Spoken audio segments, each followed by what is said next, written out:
The views and opinions expressed by contributors on the Spoon River Gothic podcast are their own and do not necessarily reflect the position of the host. Material heard on the Spoon River Gothic podcast is intended for adult listeners. This podcast deals with mature topics that may not be suitable for all listeners. Listener discretion is advised.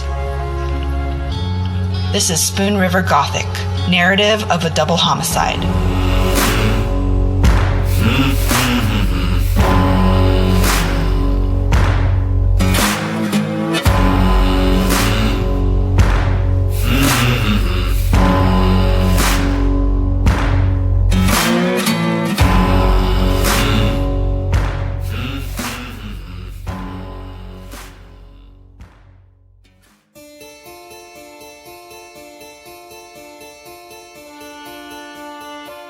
Hello. How are you doing today? I am doing good. I just picked up my niece with my mom. Oh, okay. Is it okay if I record our call? Yes, that's fine.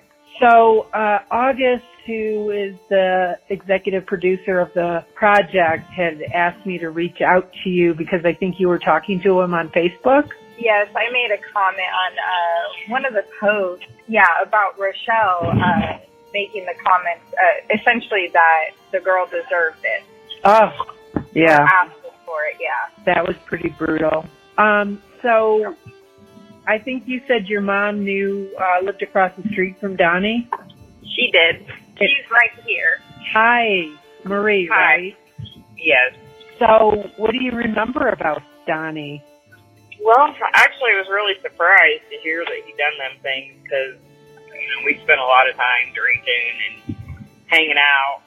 My sister actually dated him for a while, and I don't recall. I never seen him get angry or have any. To sit and talk to him, you would have no idea that he had done some of the things he had done. Yeah. He just did not. Yeah, it was very surprising.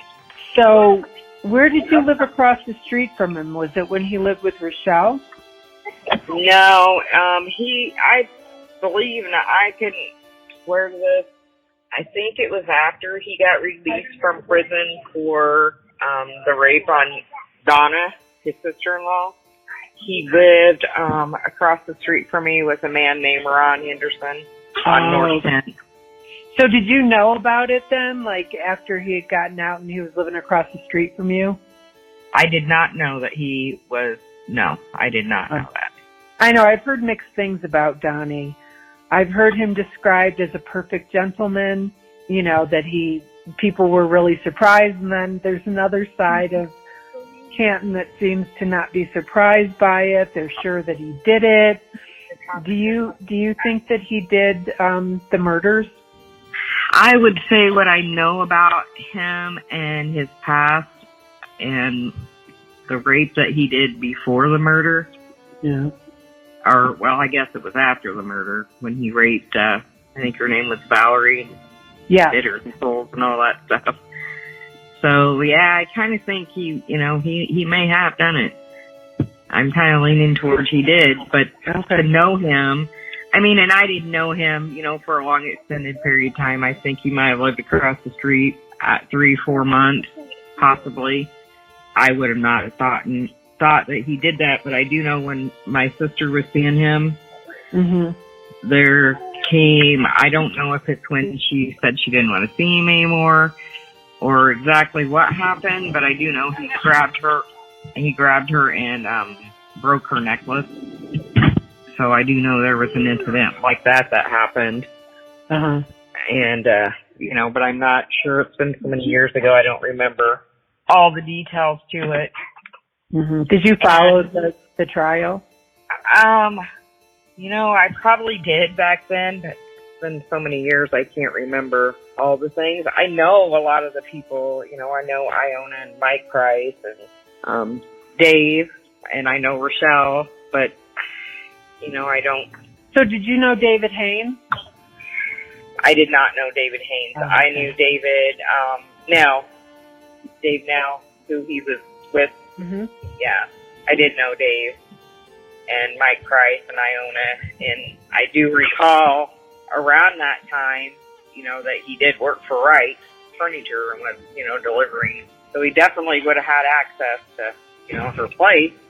But whether he did it or not, I mean, I kind of lean towards he did, but then when I was reading some of the other stuff, I'm kind of like, well, I don't know. Maybe there were other people that did do it, but yeah, I mean, as far as he had given me a ride one night from Canton to Havana, and he didn't do anything to me, but I did get a weird feeling because when this was late at night, and my husband had called because he was stranded in Havana, and at the time we had a diesel vehicle.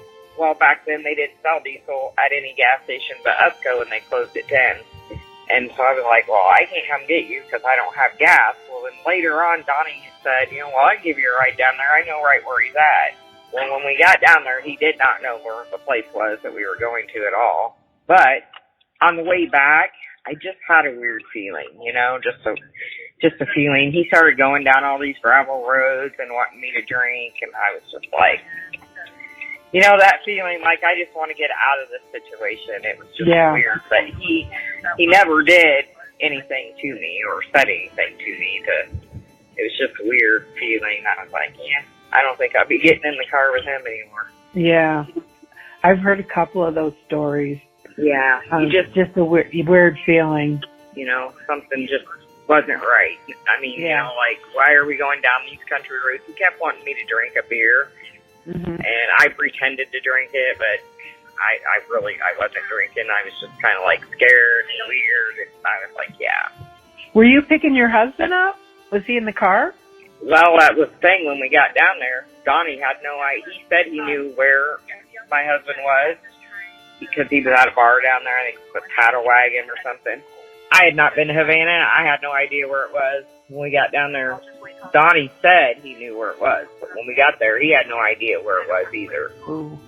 So we did not end up picking my husband up. We turned around and came right back to camp. I just thought I'd try. Oh, wow. Okay. On the way back, we went down several dirt roads, and he kept wanting me to, drink, and I was like, no, I'm not.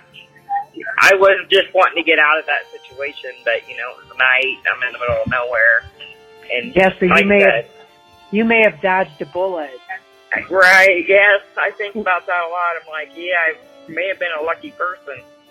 Because I do believe, I know he raped that Valerie for sure. And I had heard, I remember after, I think that's her name, Valerie. Oh, Valerie, yeah. He gave her a ride from Josie's, and then he ended up taking her to Hoosick Park and raping her, biting her boobs. And anyway, after that, I do recall hearing several girls, came forward and said he had done, stuff to them. And it seems like to me it was the Farmington area, but I don't recall any of their names or, anything like that. Well, I agree with you. He was definitely a rapist. There is no question in my mind about that. I'm going to be talking to a defense attorney who had submitted the clemency petition, but he posted it post-mortem, so after Donnie died. And so, I guess for me, not that you asked, but there is some compelling evidence that says that he potentially didn't do it. And that's not to say that he didn't deserve to be in jail for the rest of his life, but I always have that question, did somebody else get away with murder?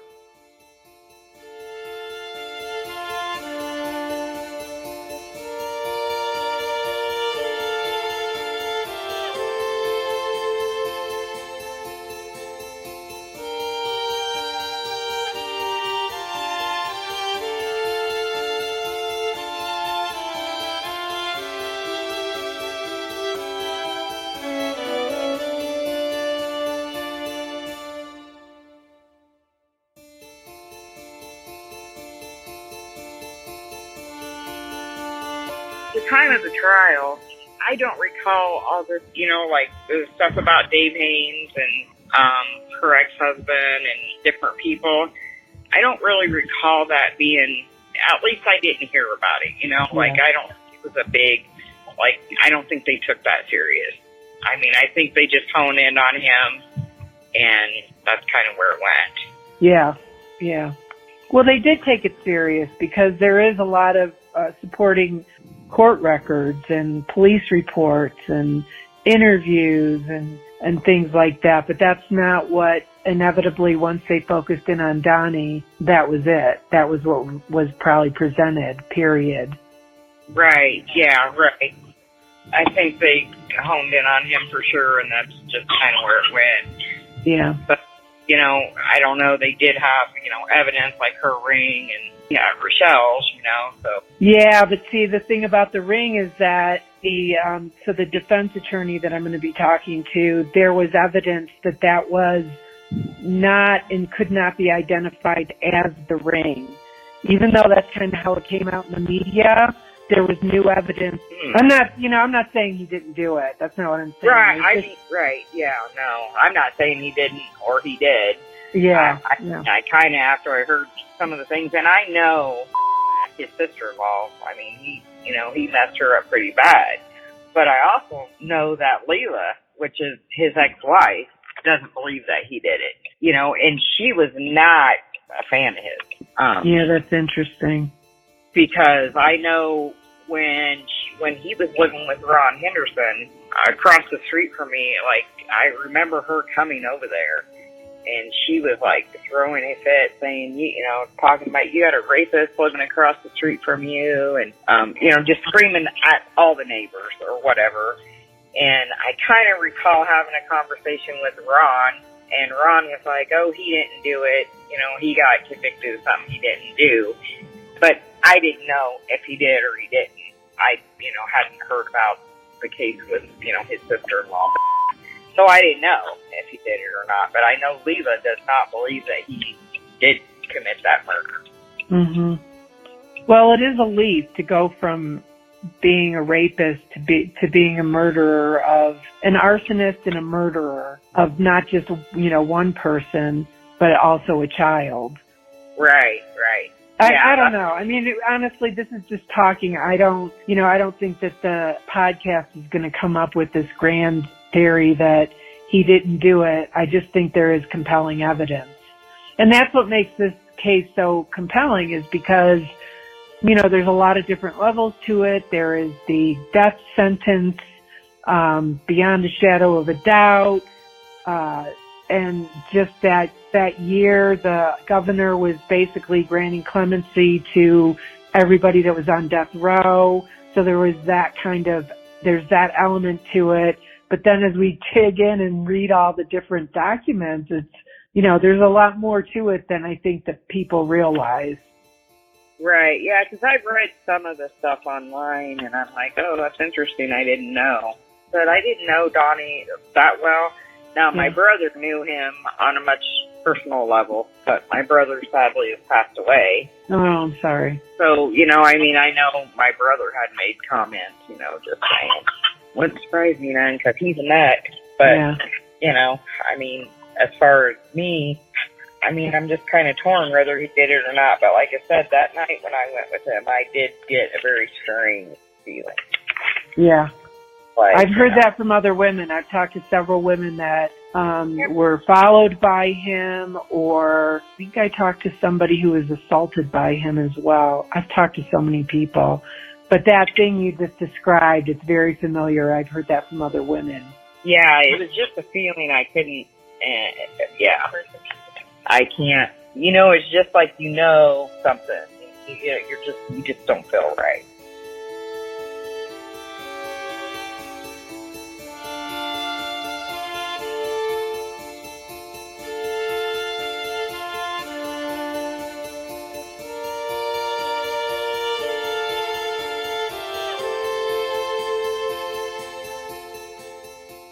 Donnie Bull had a lot of bad things against him in the past about things he had done to women. So Donnie Bull was definitely capable of it, but I still don't know that he did. But Donnie Bull was a very attractive guy. He was nice looking, and he was built. He had a real nice, you know, he was muscular and He didn't have no fat on him, you know what I mean? Mm-hmm. How long did you know him for?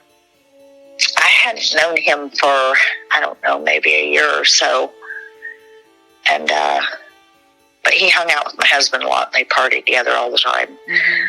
But I had heard bad things about him in the past. So I would not have wanted to be alone with him. You know, just because the stuff I had heard about him, it made it scary. What did you hear about him? Just that he was, I don't know, I think he did some abusive, real bad things to some other women. Mm-hmm. About killed some woman one time. And so, you know what I mean? I'm just hearing things about him from his past, that he had done some horrible things to other women. You know, there's like no doubt in my mind that he wasn't capable of doing it, but I still don't know that he did it. I know that sounds crazy, but I still am suspicious about the guy from the bank, even though he definitely had it in him to do all that because of the things he had done, violent things against women in the past I'd heard about. Mm-hmm. Well, you know, never think you're going to be a suspect in a murder case, you know what I mean? Yeah. It was in the papers all the time when we were going to court over that, though, so... but we had to go, like I said, I mean, I don't know how long that lasted, a couple weeks where we had to go back and forth. And it was, like I said, my husband and I and his other friend, David Nell, and then a couple of the bartenders, and then Terry Haynes. It was another guy that had dated her. So we all had to go, you know, back and forth to court. For the Donald Bull trial? Yep. I'm sorry you had to go through that and experience that loss. That must have been devastating. Well, it was. As I said, I don't think anybody ever thinks you're going to go through something like that in your life. But yeah, I mean, well, I mean, he's, you know, most of the time when I was around him, he was pretty decent. You know, he's pretty nice. But like I said, I wouldn't want to be alone with him. He's kind of scary to me because I've heard about stuff him harming other women before, you know, and I was like, so I tried to tell her, hey, you need to stay away from him, and she just wouldn't listen to me. She was like, oh, come on. But she was very attracted to him. But like I said, he was a good-looking guy. Mm-hmm. Yeah. So I can definitely see why she was attracted to him. He's nice-looking. So did you, I mean, your discomfort with him was based on the things that you had heard about him, not so much on your experience with them or the feeling you got from him. Yeah, well, he followed me upstairs one time. My husband wasn't there, and he came there, and he followed me upstairs, and it really creeped me out. I mean, I was scared. I was scared. Okay.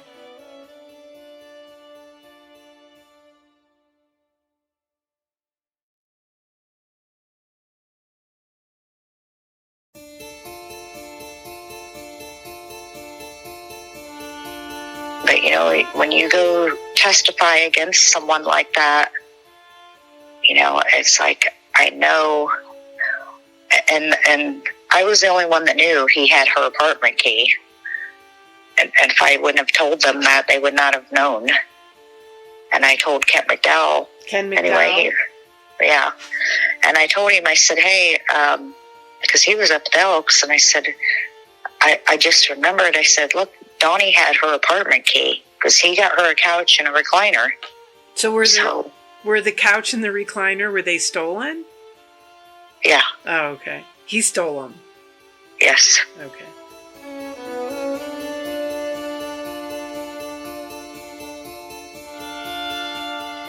Oh, well, I think everybody liked her, you know. Mm-hmm. It sounds like it. Yeah. She was just very friendly and outgoing and too trusting, very naive. I would say very naive. Yeah.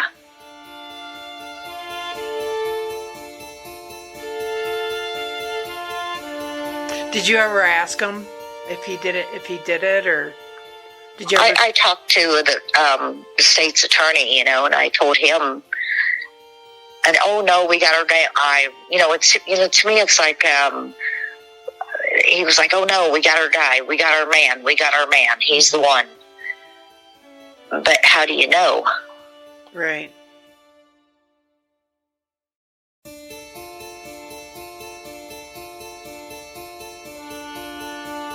But like I said, I mean, I still don't know that. I still can't say, even though, they say, oh yeah, they got their man. But I still think, how do you know, though? How do you really know? Yeah. I know he had done some horrific things to women in the past. I heard about he did horrible things, but, and I don't doubt that he has it in him, definitely, but I still, what if it wasn't him? What if it was that other guy, Yeah, I do. What if somebody got away with murder? Yeah. Yeah. And that was always, but, the cat bug. I think the cops, to me, it was like they were, happy to have their suspect, and to wrap up the case, Right. But I still, I wasn't suspicious about anybody else except that guy at the bank.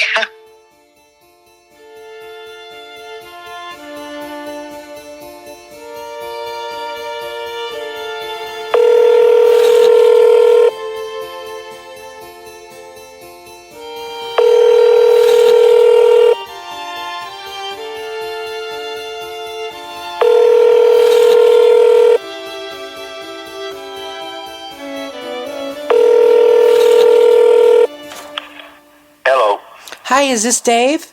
Yeah. Hi, Dave. It's Anne Marie. We talked a couple weeks ago. I'm from Lone Bird Media. We're doing the podcast. Yeah. How you doing today? What do you want? Well, I'm just wondering if we could talk a little bit more. You had said it would be okay if I called you back. I'd rather not do it today. Okay, is there another time that would work better for you? I don't know. I'm getting ready to go for my deer season, so I'll be pretty occupied through the weekend. Oh, okay. Good luck with that. Yeah, thanks. Okay, well, I'll try you next week sometime. Okay. Okay, good luck.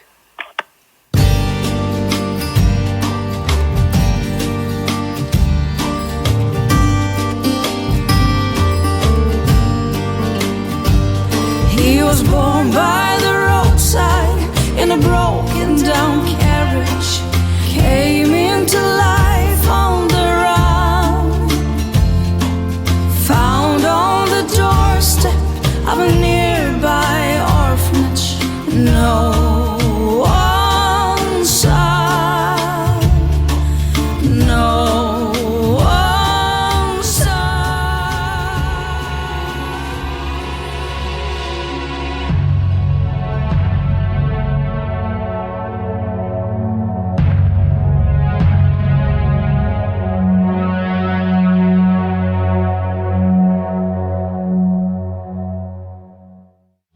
Spoon River Gothic is a production of Lone Bird Media in association with CZ Studio and Radio Vérité.